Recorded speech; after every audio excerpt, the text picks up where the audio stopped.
people say they want to learn to sew, but they don't know where to start. Challenge is usually not the sewing itself, it's the choosing the first project. Hi, I'm Emily with Threaded Journey, and today I want to help you choose that first project. Our theme is going to be sew what you already love. So keep that in mind and let's pick your first project. You've truly never sewed before. You might want to start with something simple. I started with balances. Just like these, I used a tablecloth. If you don't actually want curtains, you might just do some holiday ones. Hang them up for a few weeks on a tension rod. Simple, easy to start with. Pillowcase, table runner, a simple tote bag. Those are all good, easy projects. The fabric is easy to get, and you don't have to worry about it fitting somebody's body. To decide what garment we're going to make first, we're going to answer some questions. I've made a questionnaire here for you to answer, and then we're going to walk through it together. I wish I had known to work through something like this when I started. This is how I would have answered those questions 2 years ago when I started sewing. I wanted to sew for myself. T-shirts and blue jeans are what I wear every day. Love knit fabric. What I wanted was some cute long sleeve knit shirts and long sleeve church dresses. When would they wear this garment? I'm a substitute teacher, and I wanted to look nicer than just a t-shirt, but it still be comfortable. And then obviously I wanted to wear it to church, and I would be excited to wear either of those right away. Knowing what I know now, I would have picked a long sleeve knit shirt. That's not what I did. I picked a pattern that was too hard for me. It was just one I found in the store. I picked fabric that was not appropriate for the dress. This is shirting, not dress material. And I picked plaid, and I also picked a zipper. I stopped in the middle of cutting that plaid fabric, and I did some research. What I want to accomplish with this video is to tell you what I learned when I stopped and I was patient. My first mistake was picking a pattern that was too hard for me. I should have picked an easy or a beginner-friendly pattern. In my research, I found that there are online pattern companies. You just print it at home, put it together like a puzzle, and cut it out. That was great news. I had a printer. I could do that. And so I found my first online pattern. You're looking at a pattern, make sure it has what you need. Is it a beginner pattern? Does it have the type of fabric you want? Is it the style that you're looking for? If so, great. You want your pattern to have options, but in the beginning, watch for patterns that have too many options. Those can be overwhelming, but it's nice to have different necklines, different waistlines, different lengths, those kinds of things. You've decided on the style, but check your fabric requirements. Look at the recommended fabric. Look at and see if there's any notions that you need. If it says a zipper or buttons, do not purchase that as a beginner. It will also probably tell you how it's intended to fit. Now we come down to how much fabric we need. You do need to make sure you look at how wide the fabric is. This is based on 58-inch wide fabric. Based on that, if you're going to do the long sleeve version and a maxi dress, you could need 2.5 yards of fabric or all the way up to 3 1/4 yards of fabric, depending on the size that you're making. To figure that, I need to decide what sleeve I'm making and how much yard that takes, and add it to what skirt length I'm making. And then you're going to look at what size you're making and add those numbers together. Now that you've found a pattern that meets all of your requirements, or hopefully all of them, it's time to pick out fabric. Yay! Now this can be tricky. So let's look at a few things. If you're going to use a woven fabric, the most common fabric your town is going to have is just quilting cotton. And it's okay to use it as a dress. Midweight to lightweight, you can kind of tell, like, this is just a little floppier than this one is. So that's the difference in those. Just look at the tag, midweight or lightweight, just depending on what style of dress you want and how it drapes. So you can kind of just like pull it out some and see how's it going to drape. Linen is a pretty good one to start with. Just be careful, it can be see-through. A lot of times linen is lined, but you're not going to want to start with a lining. So if you can wear a slip with it and it's a little bit darker, linen is okay to work with to start with. Save those little bit slicker style of wovens for after you've done a few projects. You can get dress fabric just at the quilting store if you want to, but Walmart, Michael's, Hobby Lobby, those will have some cute cotton fabrics that you can use. You can also use a sheet. Makes a great first project. Just get a cute little sheet. Polyester is fine. I just did my Easter dress out of a polyester sheet that originally came from Costco that I got at the secondhand store. So that works too. Okay, let's talk knit fabric. Knit fabric is what your t-shirts are made out of, what your sweatshirts, what your leggings, those kinds of things. It stretches. Depending on the fabric, depends on how much it stretches, what direction it can stretch. Can it stretch one way? Can it stretch both ways? You can kind of notice this by looking at some of your sweatshirts. Some of your sweatshirts may really stretch. Some of them may hardly stretch at all. Same with your t-shirts. It's just the type of knit fabric that it is.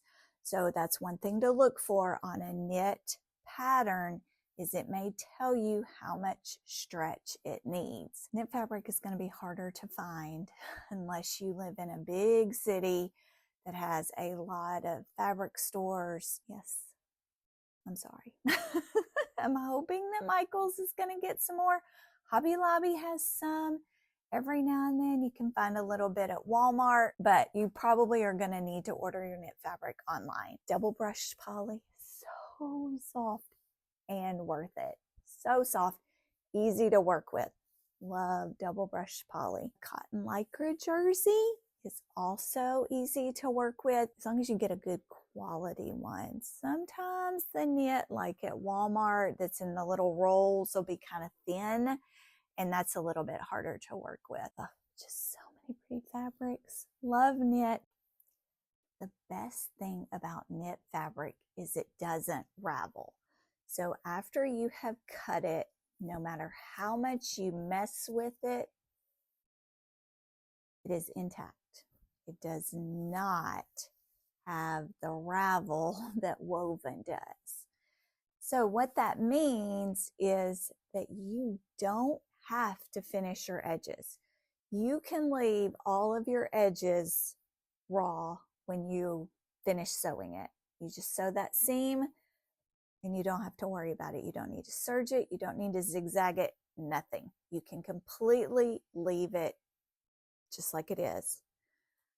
Woven, you cannot do that. You have all these strings. So that makes knit a great fabric to start with if you can find knit or you're willing to order it. One of my favorite places to get knit fabric right now is at knitfabric.com. I will put a link in the description. But one of the things I ordered from them was just this little swatch set. I think it was like $5. I ordered it with my first set. I double brush poly or a cotton lycra jersey. Order either one of those and add the little swatch set. And then you'll know what all of their top knit fabrics feel like. You can touch and feel them, and that's super helpful. And then anything else that I order, I'm just attaching it. So this was organic cotton lycra. Gorgeous. It was much more expensive than just the regular cotton lycra jersey, but boy, it was beautiful. Now let's talk picking a solid versus a pattern. Solid is easy. No worries about it at all. Pattern is a little bit different. You can have a smaller pattern. You can have a larger pattern. You can have a much larger pattern.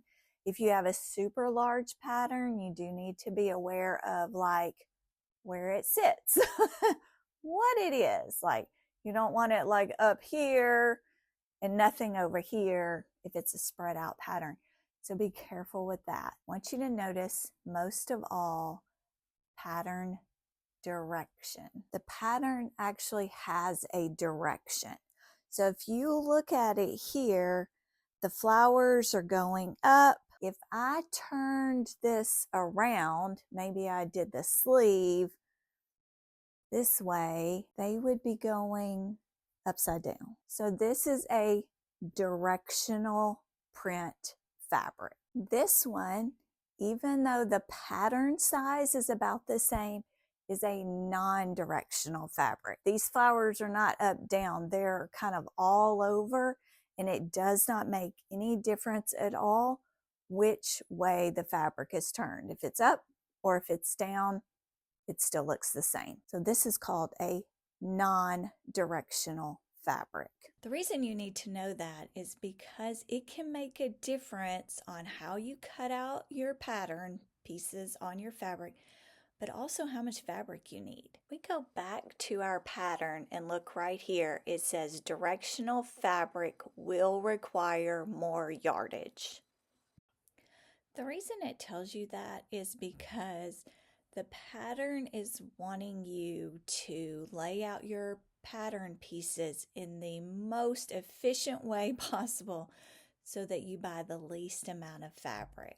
So if you have a flared skirt, if you put one piece right side up and one piece right side down, you might be able to get them side by side, and it may be counting on that, or the sleeves or whatever it is. So that's the reason it's saying that. So you just need to be a little bit careful when you're buying fabric. If you're buying a directional fabric, you're probably going to want to buy extra, and you want to look and see if they have laid out the pattern pieces in an efficient way for you. That little map helps a lot. That Catherine dress does not have a layout for you. Some pattern companies have it, some don't. But I'm going to show you my Easter dress one. It was kind of complicated, but it was one that you had to have a non-directional or a solid in order to get all the pieces in the fabric amount suggested.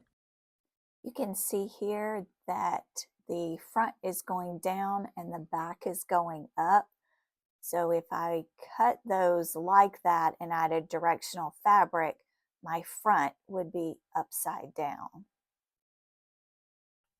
Just make it easy on yourself. Start with a solid or start with a non-directional print. No plaids, no stripes, no huge pattern. Simple and easy. Hopefully I have covered everything that you need to know before you pick that first project. And hopefully I've made it easier.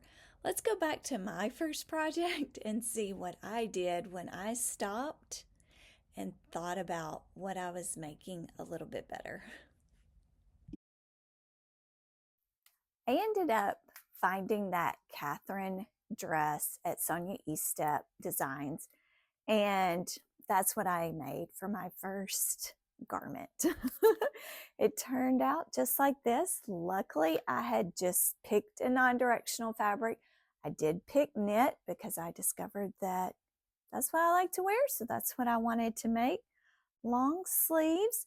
It wasn't gathered or anything like that, but my hard part with this one was the neckline and the cuffs. The cuffs actually were no big deal. If anybody tells you cuffs are scary, they are not. They're simple to do. The neckband was a little bit more difficult, but I have a video for that to help you get those in nice and easy.